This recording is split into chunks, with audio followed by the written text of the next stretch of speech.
C'est beaucoup de, on va dire, de discipline. C'est vrai qu'il y en a peut-être un peu moins qu'avant. Il y a eu un petit relâchement, c'est sûr, après la fin de ma carrière. Mais bon, pas trop quand même, hein.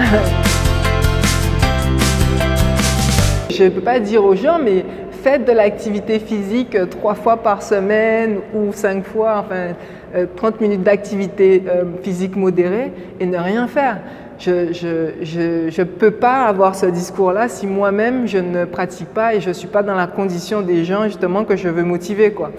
Et donc c'est vrai que maintenant, depuis quand même presque 6 mois, je suis presque à 4-5 fois par semaine à me débrouiller à faire quelque chose et franchement ça me fait du bien. Je sens qu'il y a quand même une certaine vitalité. Après voilà, il ne faut pas toujours voir le sport ou l'activité physique comme quelque chose où on dessine son corps, où on modèle son corps, mais de penser je vais me sentir plus vivante et d'avoir une plus grande vitalité, quoi. C'est ça, enfin, pour moi, la vitalité de bien-être.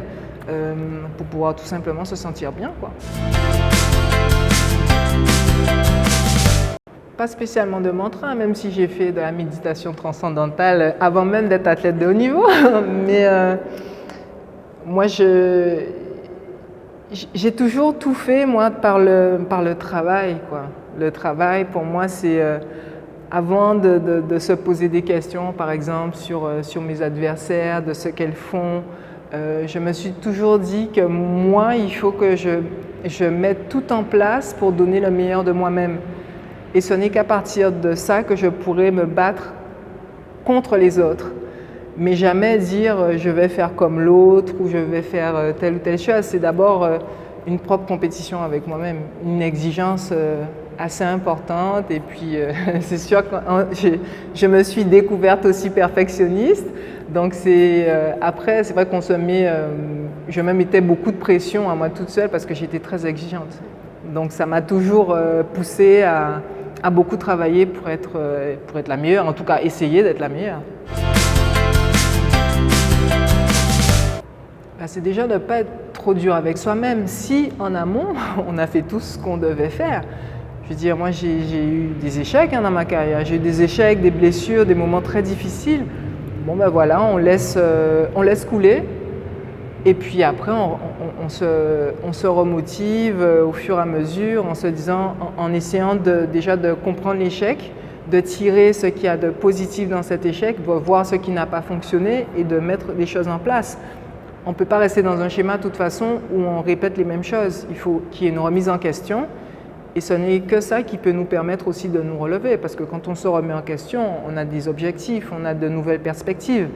Et voilà, donc bon oui, il y a des échecs qui vous mettent par terre, mais voilà, un soldat blessé n'est pas mort, alors on se relève et puis, et puis on y va, quoi. Même si de toute façon il y a une certaine pression, une forte pression, il faut toujours se rappeler ce pourquoi on est là, tout le travail qu'on a accompli et puis faire en sorte que ce stress nous aide à nous transcender et justement à nous dépasser. Mais franchement, même quand on est super fort, on est super prêt, je ne sais pas vraiment s'il y a des gens qui ne sont pas stressés dans ce qu'ils font. Si ils sont vraiment engagés, il y a toujours un stress. Après, bon, il faut qu'il soit plus positif que paralysant, mais voilà.